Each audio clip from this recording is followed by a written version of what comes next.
इस एक्सप्लेनर में आपका स्वागत है। बिना एक भी सेकंड बर्बाद किए हम सीधे अपने सिलेबस मैट्रिक्स में डाइव कर रहे हैं ताकि आज के टॉप यूपीएससी अपडेट्स को डिकोड किया जा सके। तो चलिए शुरू करते हैं। सबसे पहले बात करते हैं राजव्यवस्था और हाल ही में हुए राज्य चुनावों की। देखते हैं कि ये करंट इवेंट्स हमारे GS2 के स्टैटिक सिलेबस से कैसे जुड़ते हैं।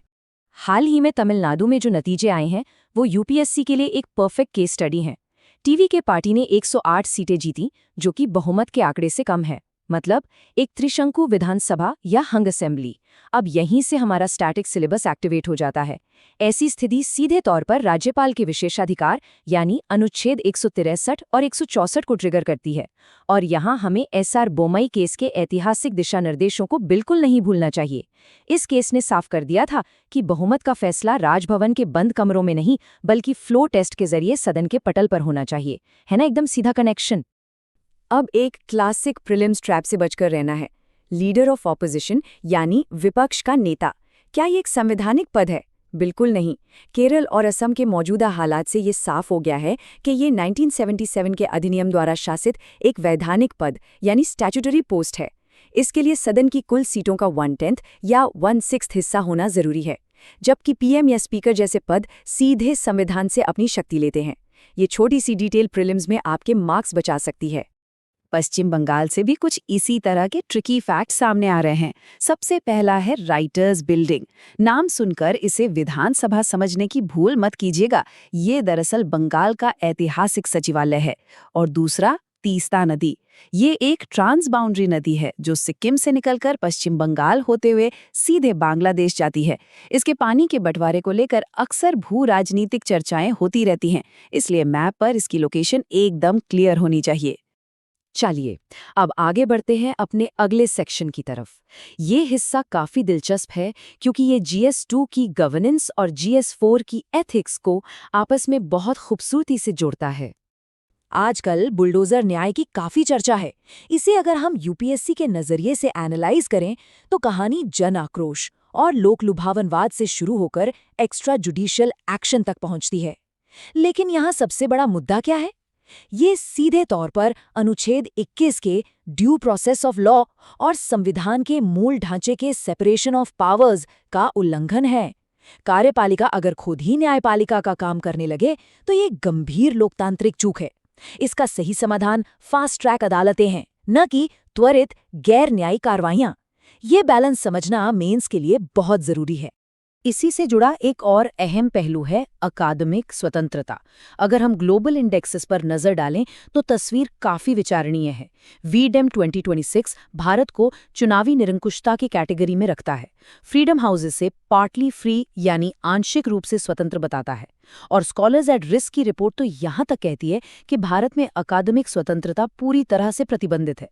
ये डेटा पॉइंट्स लोकतांत्रिक पतन के वैश्विक नजरिए को समझने के लिए बहुत महत्वपूर्ण है। तो अब सवाल ये है कि यूपीएससी इसे कैसे टेस्ट करेगा? इसके लिए एक परफेक्ट 15 मार्क का मेंस क्वेश्चन तैयार है।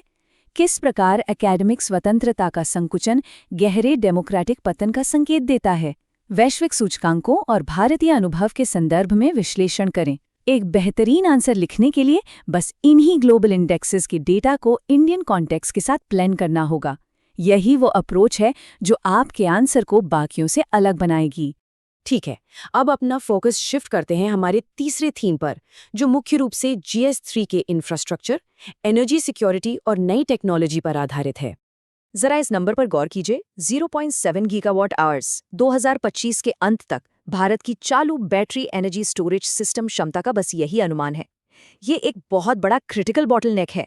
हम सोलर और विंड एनर्जी तो तेजी से बढ़ा रहे हैं, लेकिन सोचिए जब सूरज ढल जाएगा या हवा नहीं चलेगी तब ग्रिड को स्टेबल कैसे रखेंगे? यहीं पर स्टोरेज की कमी हमारे रिन्यूएबल एनर्जी गोल्स के लिए एक बहुत बड़ी चुनौती बन जाती है। और यही डेटा तुरंत एक हाई लेवल मेंस क्वेश्चन में ट्रांसलेट हो जाता है। सवाल है, भारत की नवीकरणीय ऊर्जा क्षमता बैटरी भंडारण के बिना एक आधा अधूरा पुल है। क्या शानदार स्टेटमेंट है ना? शाम के वक्त जब बिजली की पीक डिमांड होती है तब उसे मैनेज करना बिना सॉलिड बैटरी स्टोरेज के नामुमकिन सा है। इस सवाल में आपको इसी पीक डिमांड प्रबंधन की चुनौती का समालोचनात्मक परीक्षण करना है। इसी सेक्शन से जुड़े कुछ फास्ट फैक्ट्स प्रीलिम्स के लिए भी नोट कर लीजिए। पहला, industrial heat pumps MSME sector के डीकार्बनाइजेशन के लिए एक गेम चेंजर साबित हो रहे हैं। दूसरा, राष्ट्रीय क्वांटम मिशन का टारगेट 2021 तक 50 से 1000 क्यूबिट्स क्षमता वाले क्वांटम कंप्यूटर विकसित करना है।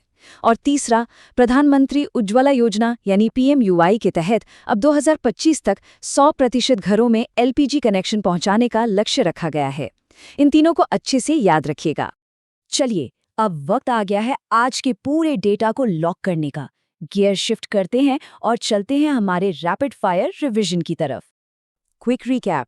तमिलनाडु में टीवी के 108 सीटों के साथ सबसे बड़ी पार्टी बनी है। पश्चिम बंगाल में बीजेपी ने 207 सीटों से क्लीन स्वीप किया, जहां शुभेंदु अधिकारी ने ममता बनर्जी को हराया। और हाँ, बंगाल की राइटर्स बिल्डिंग कोई विधानसभा नहीं बल्कि ऐतिहासिक सचिवालय है।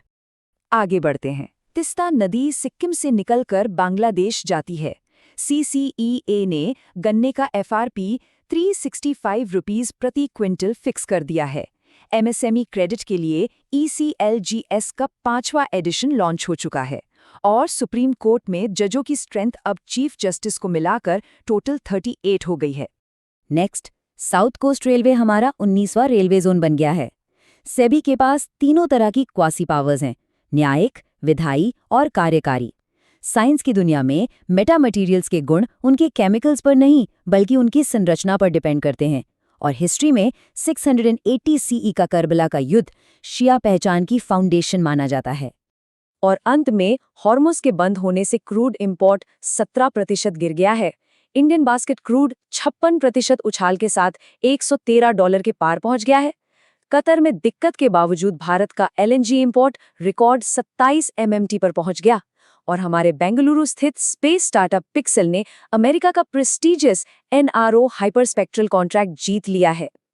तो आज के एक्सप्लेनर को खत्म करने से पहले लोक प्रशासन और एथिक्स से जुड़े इस गहरे विचार पर थोड़ा गौर कीजिएगा। जो राज्य अपनी ही संवैधानिक नींव को ध्वस्त करता है, वह एक न्यायपूर्ण समाज का निर्माण नहीं कर सकता। उचित प्रक्रिया के बिना त्वरित न्याय केवल संगठित अन्याय है। क्या ये सोचने वाली बात नहीं है कि शॉर्टकट कभी न्याय नहीं ला सकते? इस थॉट को अपने अगले एस्से पेपर के लिए जरूर संभाल कर रखिएगा। आज के लिए बस इतना ही। सीखते रहिए। तो ये थी आज की मुख्य खबरें, लेकिन अगर आप और डिटेल में जाना चाहते हैं तो इस पूरे एनालिसिस की PDF, जिसमें डिटेल्ड नोट्स और प्रीलिम्स के लिए MCQs भी शामिल हैं, वो आपको हमारे टेलीग्राम चैनल पर मिल जाएगी। आप स्क्रीन पर दिए गए QR कोड को स्कैन कर सकते हैं या फिर डिस्क्रिप्शन और बायो में दिए गए लिंक पर क्लिक करके चैनल से जुड़ सकते हैं।